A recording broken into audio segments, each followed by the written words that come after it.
Plans to be here for that Thanksgiving communion service next Sunday night. This morning I want to preach to you, and I'll start off with the story from Luke chapter 1, when God was, it starts the Christmas story not by telling how Jesus was going to be born, at least in Luke. It starts with how John the Baptist is going to be born, because John the Baptist was sent as the introducer of Jesus, that God was going to anoint his ministry, and he was going to be the one who proclaimed, "Behold the Lamb of God that takes away the sin of the world." It was actually related because Mary and Elizabeth were related. It says so.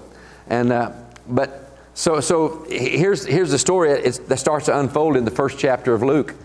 I'll get around to reading verse 20 in a few moments, but I want to tell you this, that when it says that he was on duty that week, and as a priest, they would travel from where they lived to be in the place where that worship was taking place, and I assume that would be Jerusalem. And but whether it was there or Hebron, anyway, he was on duty as a priest, and he was going in there burning incense, as priests did in those days. He was doing his job. You do your job, and you think it's going to be pretty much alike. If you go down the same roads, you kind of do the same thing. So he's just going through the normal stuff, and all of a sudden there's an angel in there. He doesn't know it's Gabriel, but there's an angel in the room, and he's a little bit shocked by it. And this angel says to him, "You and Elizabeth are going to have a baby." And he said, this is what the angel said, "The Lord has answered your prayers." I have a feeling that Zacharias and Elizabeth had been praying about a baby years ago. I think the Lord answered his prayers from when he was in his 20s and 30s and 40s. And then as their 50s and 60s, got there, probably those prayers were a lot less frequent if, in fact, they still had the faith to believe God was going to give them a prayer. But this was a shock to him, that this angel's telling him, can you imagine how funny it would be if you knew how he really felt? The angel's talking to him and telling him the rest of the story. You know how you kind of leave a conversation and start your mind's thinking, and he's still talking, but how am I going to tell Elizabeth? What's she going to think about this? How in the world can that even happen? He's got all these things going through his head, and the angel's still telling him, good news, that your prayers are going to be answered. You and Elizabeth are going to have a baby. And he tells him the special characteristics of the baby. It's a beautiful story. Take time to read it in the first chapter of Luke. And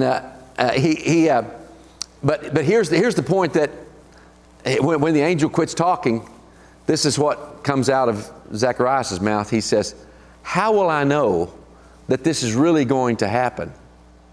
What sign? In other words, he was asking for a sign or some kind of proof, or what authority, do you have to tell me this? It was just what in his heart. It was so hard for him to believe. He needed a little help.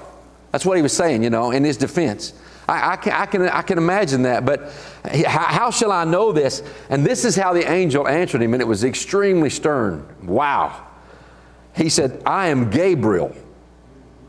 I stand in the very presence of God."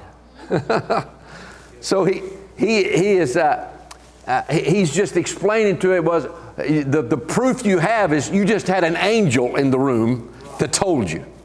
That's the proof that you need. But this is how it continues, and this leads into my message. Verse 20.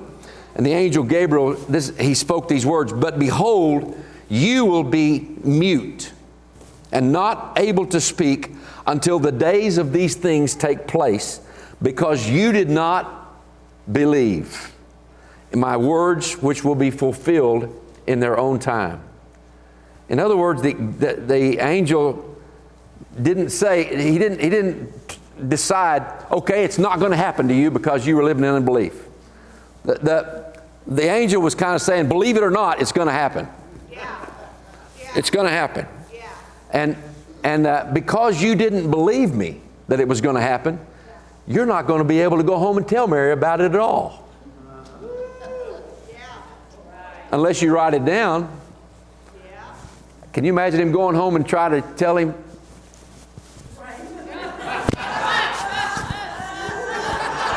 I wonder what all he did. She says, why aren't you talking to me?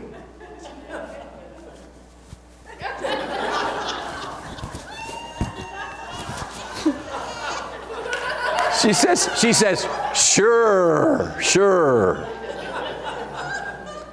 You know, really, if you think about it, I'm not trying to make something comical out of it. I'm just saying it's the reality.